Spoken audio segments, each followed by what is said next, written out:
Well, the parent company of the cruise ship that ran aground in Italy now bracing for a long and very costly road ahead. With rescue crews still searching the Costa Concordia, stock shares already taking a huge hit with a potential slew of lawsuits waiting in the wings. But this wouldn't be the company's first brush with the law. Miami defense attorney Michael Winkleman has some firsthand experience. You have sued this company Costa before. Where do these current and pending and imminent lawsuits take place in the United States? Because the parent company is incorporated here in the U.S. Their corporate offices are in Florida. Or does it get filed in Italy? It's a good question. And just to be clear, Greg, I am a plaintiff's lawyer, not a defense lawyer. So I exclusively represent either cruise ship passengers or cruise ship workers that get hurt in suing the cruise lines.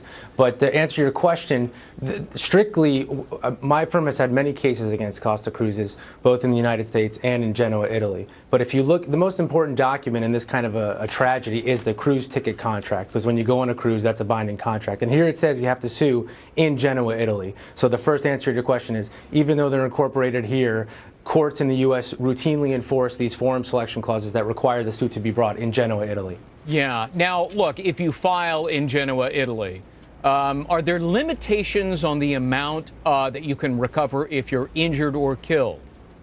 Sure. Unfortunately, as to both, there are.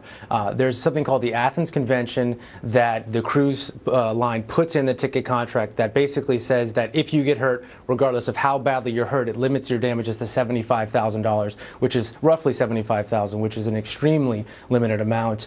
And in terms of deaths, if you were to file a lawsuit in the United States, then you would fall under the Death on the High Seas Act, which is a very harsh remedial statute which limits your damages to just the money that you provide to dependent beneficiaries. And the most common cruise ship passengers are elderly persons who are retired and don't have any dependent beneficiaries. Therefore, oftentimes under the Death on the High Seas Act, their cases are very significantly limited in value. Yeah, and a lot of those victims and the victims' families would say this is a paltry sum for these valued lives. Is there any way to get around those limitations?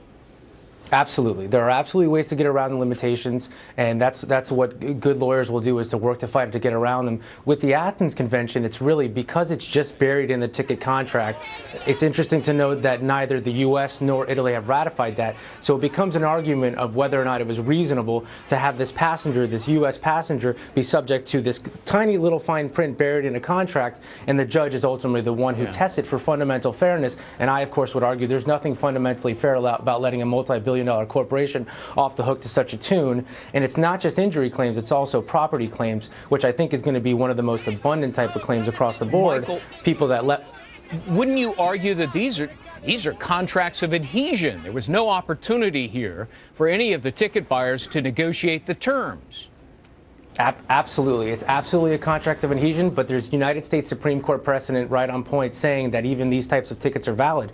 But this is not just a cruise industry issue. This is anytime you buy anything online, every time a consumer clicks on something saying, I agree to the terms and conditions, nobody reads those. I'm a lawyer. I don't even read them. And corporations are allowed to really put in things that are just so ridiculous that I think it's only left to the courts to say, to draw the line of what's reasonable and what's unreasonable. But Greg, absolutely, I would argue it's unreasonable. 100% unreasonable. What about another legal document, doctrine called res ipsa loquitur, which presumes negligence, so that the plaintiffs here don't even have to pursue the negligence? It's automatically assumed. Sure. I think that's a good point. I'm not sure that res ipsa strictly applies, but here, I mean, even Costa is basically coming out and admitting that their captain was in fault. So in terms of liability, I think there are some issues that passengers face, but I do think that all the passengers that were wrong here have a strong right to recovery. This is a very clear case of negligence, even teetering on gross negligence against this cruise line. And I think that whether it's in the United States or whether it's in Genoa, the passengers will be able to make a recovery, both for personal injury as well as for property loss. Right. Michael Winkleman, maritime lawyer, plaintiff's attorney, and thank you very much for being with us. Thank you very much, Greg. Pleasure to be here. Jenna? There's certainly a lot more to that story. Oh, yeah. Coming There's up going to be a lot of lawsuits. weeks. Everybody on board. Wow. What did they do with the ship next? We have a lot of questions we're going to have to get answers for you on. In the meantime, here's another big story today.